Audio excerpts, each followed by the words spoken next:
So enough is enough now.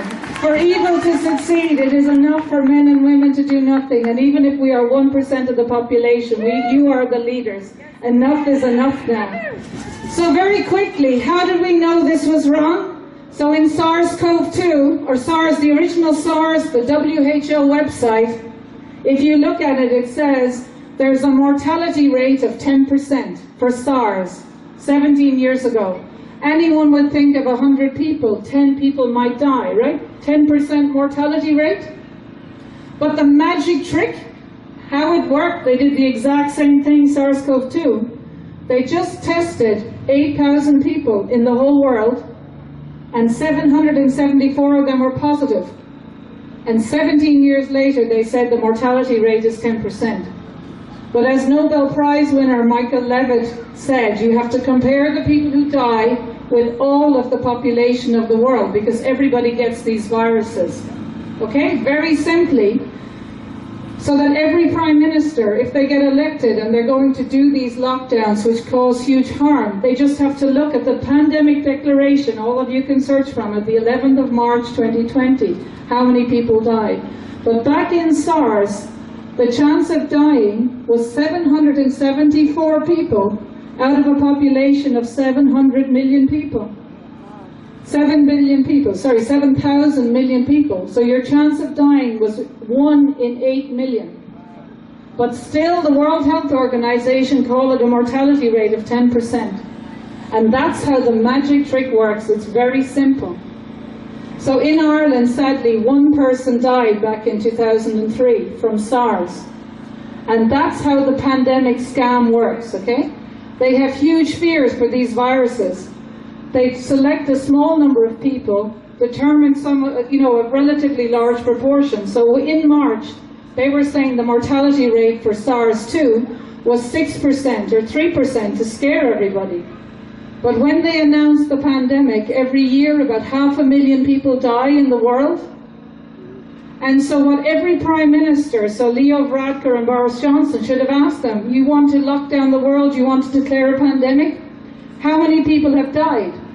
So coronaviruses are seasonal. They only cause illness and symptoms between December and April. And they declared the pandemic on the 11th of March 2020. So for 4 months, in all of the world, they had tested 114 countries. Normally 500,000 people die every year. 4,000 people died, 1%. 1%. So you would have think if you're going to declare a pandemic, it was more than every other year. So you would expect 500,000 or double.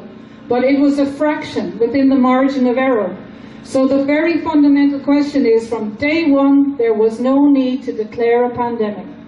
And so then we have to ask, what the hell is going on? What the hell is going on, right? So there was no need from day one to call a pandemic. So then you have to take off the glasses of this virus and COVID-19 and look at what is actually going on. They are confining us to our homes. They are decimating small businesses. They are closing down small restaurants and hotels and the travel industry and the tourist industry for a virus that causes a fraction. There are treatments that are 100% effective, vitamins D, C, and zinc. So this whole scam, take off the glasses, stop talking about viruses and PCR tests and cases, and look, the police are confining us to our homes. This is tyranny. They are telling us we cannot move within 5 kilometers. They are saying that you have to get tested to decide whether you can take a flight. I was in Birmingham Airport yesterday evening. It was totally empty, like a ghost town. There was 2 flights out on a Friday evening. What is actually going on is they are trying to get you used to your rights and freedoms being taken away so that your children think it's normal. So enough is enough. We are not having it, and for evil to succeed, it is enough for men and women to do nothing. So we are doing something. And why I am not afraid is their whole lockdown only works if the journalists and the photographers and the people who are getting huge salaries on news talk like Pat Kenny, we have to call it out, like Miriam O'Callaghan, like Brian Tuberty, like Anya Lawler, I've forgotten, Claire Byrne, right? So we need to tell them that crimes against humanity are actually instigated by causing fear. And fear is only communicated, but they're not telling people that actually there is a prevention and treatment, and this virus is very similar, and nobody after May can actually die of COVID-19, right? If it's a coronavirus causes it, there is no death after May. So whatever is the causative agent of COVID-19, it's something else. So crimes against humanity are when the media cause fear, and that fear ends up in death. And I've been very happy to be working with judges on the International Tribunal of Natural Justice. And we are actually, this year in 2020, taking cases against all of the perpetrators of this crime, including every Prime Minister.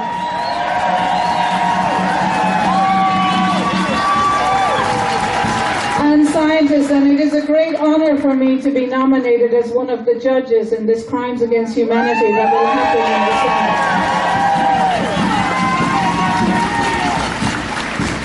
So what we are doing then is uniting doctors and scientists around the world, and we formed in the summer with Dr. Mohammed Adil, one of the first doctors who got fired with an unblemished career after 30 years. He had a video discussing accurately 4 papers on hydroxychloroquine. He got a tap in the shoulder by an administrator to say, "You're fired." And just with notice of 5 days, the medical organization took away his license to practice. So Dr. Mohammed Adil set up the World Doctors Alliance, and with Dr. Sack Cox and myself, I'm very happy to be president of the World Doctors Alliance.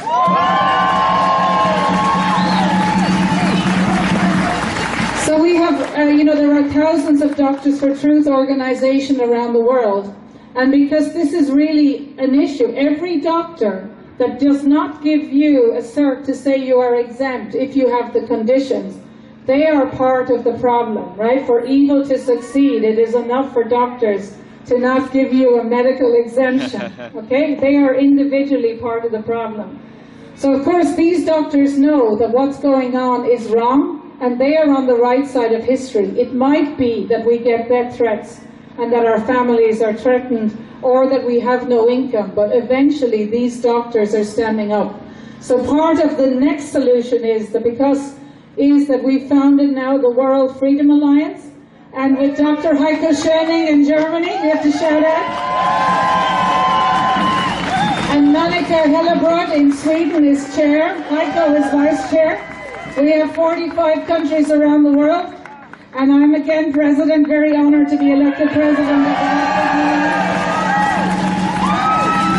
So what we're saying is the next big meeting of the World Freedom Alliance is in Berlin. New Year's Eve, we want more than 1 million people, so party in Berlin, New Year's Eve.